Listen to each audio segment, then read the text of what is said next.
Iya, saya ingin memulai dengan uh, bingkai kurasi atau catatan kuratorial. Uh, ini pameran kali ini kelanjutan dari pameran pertama tahun lalu tentang sirkuit Bagong Sutiarjo.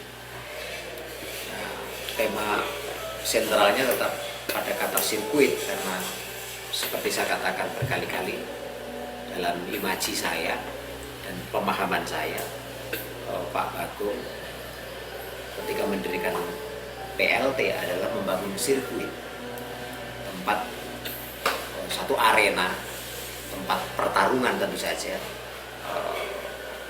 bidang pertarungan kesenian. Nah, pemahaman saya kira tidak keliru kalau itu sirkuit, karena memang di tempat ini, di pusat latihan tari dan akhirnya menjadi pusat Padepokan Seni Bagong Sutiarjo, adalah ruang di mana kesenian bertemu, seniman bertemu, semua elemen bertemu dan menjadi medan pertemuan dan sekaligus tempat kontestasi pikiran, kontestasi kreatif. Pameran pertama berlangsung sebagai sirkuit Bagong yang menampilkan karya-karya Bagong. Nah, pameran kali ini sirkuit tetap dengan tema sentral sirkuit dengan ahli waris etapa 1. Judul ini terlalu panjang, saya menyadari itu.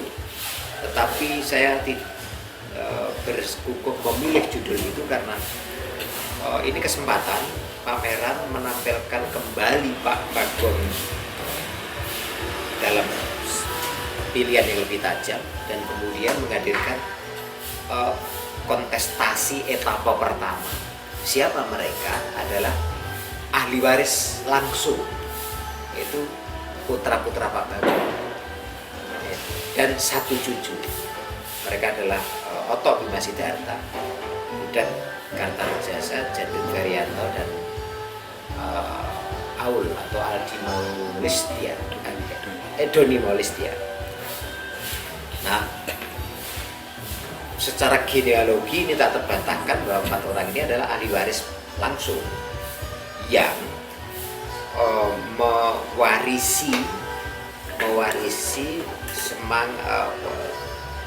mewarisi tidak saja semangat tapi juga praktek seni, praktek kreatif Pak Bagong dengan pilihannya masing-masing.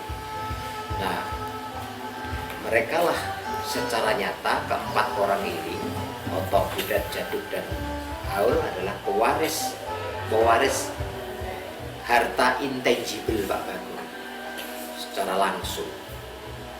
Tentu saya tidak perlu kita diskusikan bahwa harta tangible ya, tapi harta intangible-nya adalah semangat berkesenian, semangat berpikir, semangat kreatif. Nah, inilah yang saya maksud pameran ini dengan tajuk sirkuit ahli waris etapa 1, karena saya membayangkan akan ada etapa-etapa berikutnya yang lebih meluas, yang menyangkut anak didik, menyangkut cucu didik, menyangkut buyut didik, dan seterusnya. Nah, pameran ini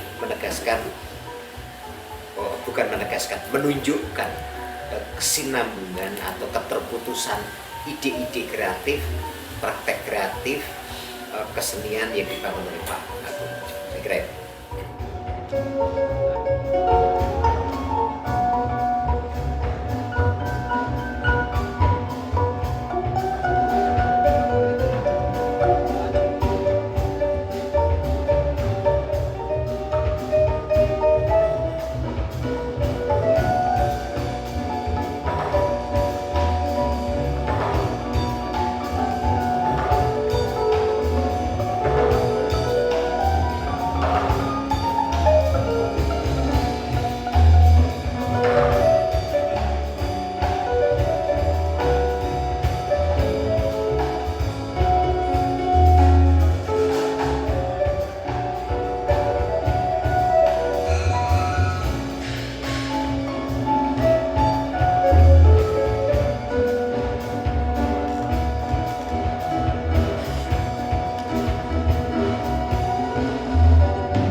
Jadi pameran ini satu rumpun turunan Pak Bagong semua sampai ke cucu-cucu, dan itu memperlihatkan, membuktikan kerukunan keluarga yang luar biasa sampai umur 90 tahun ya sekarang Pak Bagong. Mungkin bisa seterusnya diteruskan oleh cucu-cucu dan merasa masih utuh. Lingkungan Pak Bagong itu masih utuh, belum kalong, masih hidup rasanya. Gitu. Ini bukan pameran. Ini gathering.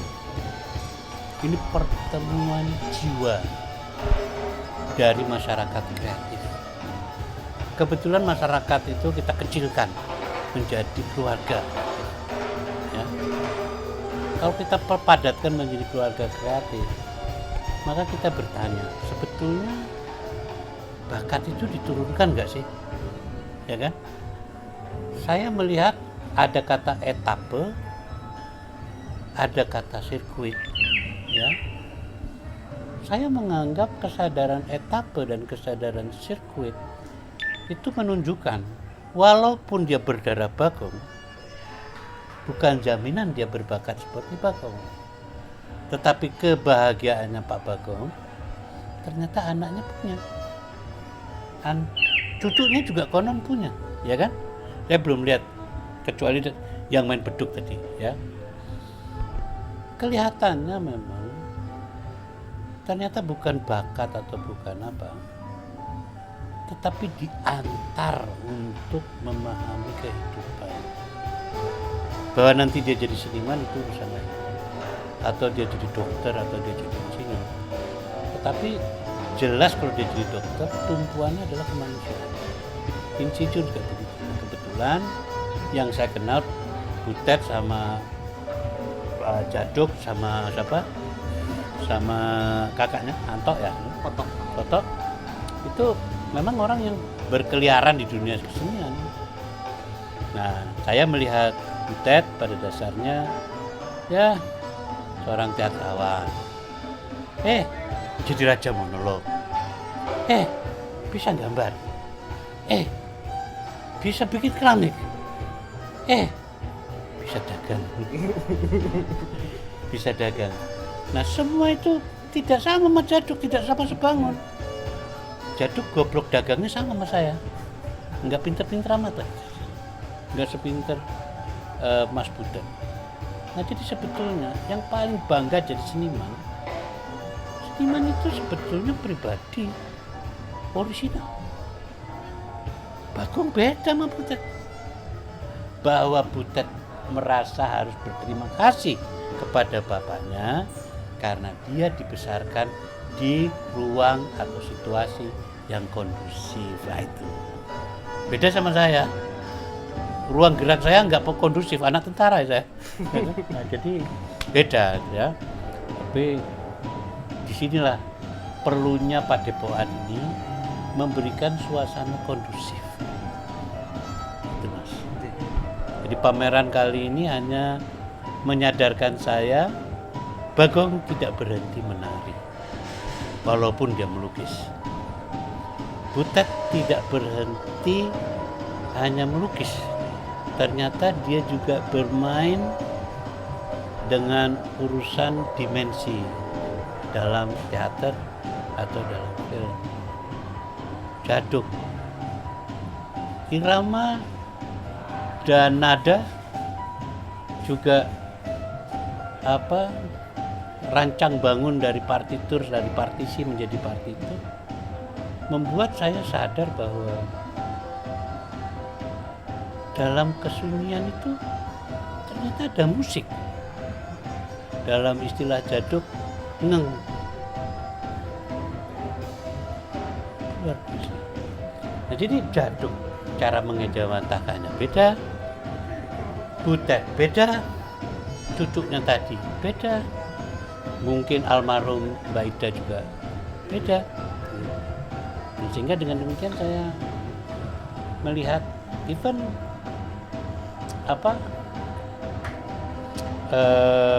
Mbak Oni, ya kan? Dia bukan seniman mungkin, tetapi dia memanage cita-citanya dalam bentuk profesi lain, mengabdi pada kemanusiaan juga, ya kan? Jadi saya kira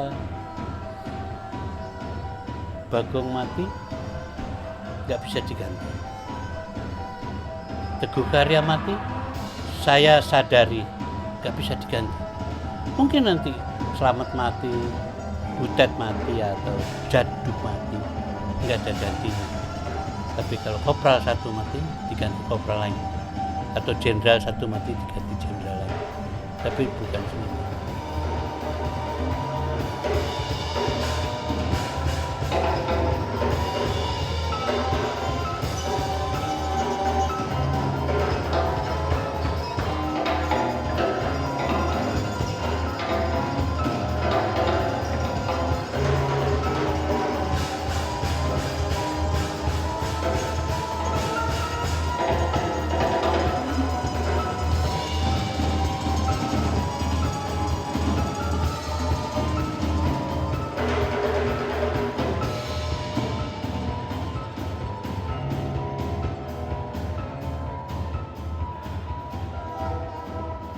Pameran ini menunjukkan keterhubungan sekaligus keterputusan ide-ide dan proses kreatif kesenian seorang Bagong.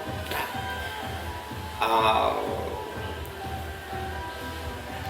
Pak Bagong menurut saya menjadi sosok yang menarik karena bergerak antara seni rupa dan seni pertunjukan. Saya menduga mula-mula Pak Bagong mengidealkan anak-anaknya berada dalam praktek kesenian seperti dirinya, tetapi impian semacam itu hampir terjadi di keluarga manapun juga tidak selalu bisa diikuti oleh anak-anaknya. Nah, dalam hal ini kesinambungan itu, continuity itu bisa dilihat adalah pada praktek seninya, pada minat kesenian. Tetapi pada pilihan keseniannya menurut saya itu keterputusan sekaligus. Contohnya Butet, Jaduk, dan Aul. Butet memang pilihan sejak awal menurut saya melakukan dalam tanda petik perlawanan kreatif karena dia memilih jalur pendidikan seni rupa sejak SMA sampai kuliah. Pilihan itu saya membacanya adalah satu perlawanan ingin melepaskan diri dari bayang-bayang Bagong. Nah, saya meyakini itu. Saya kira dia berhasil untuk melepaskan diri dari bayang-bayang Bagong dalam hal praktek kesenian. Dia memilih jalur seni rupa yang sempat dia tinggalkan, kemudian jalur seni pertunjukan di teater yang terus dia rawat dengan baik dan kembali ke seni rupa. Nah, ya menarik karena bahkan bahasa rupa Butet pun, meskipun kalau dilihat sketch-sketchnya itu mirip sketch-sketch apapun, tapi dia juga mencoba tidak mau berada dalam bayang-bayang seorang Bagong. Lukisan-lukisan sejak SMA saya tahu jauh sekali dari gaya Bagong. Lukisan-lukisan waktu kuliah sama. Eksplorasi terakhir di keramik sama sekali tidak menunjukkan itu bayang-bayang kreativitas seni rupanya seorang Bagong. Jadi menurut saya sampai sekarang juga itu berada dalam kesadaran seorang Butet, melepaskan diri dari bayang-bayang seorang Bagong. Tentu saja Butet memanfaatkan dalam tanda petik lingkaran kultural yang membentuk dia sejak kecil, tapi sekaligus juga ingin melepaskan diri. Tegangan itu menurut saya menarik. Tegangan kreatif itu menurut saya menarik. Nah, Jaduk sebagai si bungsu saya kira juga bertumbuh kesadaran melakukan perlawanan itu, belajar seni rupa yang akhirnya dia mengembangkan diri di musik. Saya mengenal Jaduk awal kan seorang pemain kendang yang menakjubkan, bisa menari dan bisa mengerawit. Tapi musik yang dia geluti, yang dia kembangkan, saya kira bukan musik yang dibayangkan Pak Bagong, saya kira. Dalam hal ini terjadi juga tegangan yang menarik pada diri seorang Djaduk. Ingin tentunya juga ini melepaskan bayang-bayang seorang Bagong. Generasi ketiga, cucu Paul, jelas generasi yang sama sekali berbeda. Dia menyerap atmosfer yang sudah mulai berbeda. Dia tidak punya cukup ikatan emosional dalam pengertian seperti budak atau Djaduk pada ayahnya, pada Pak Bagong.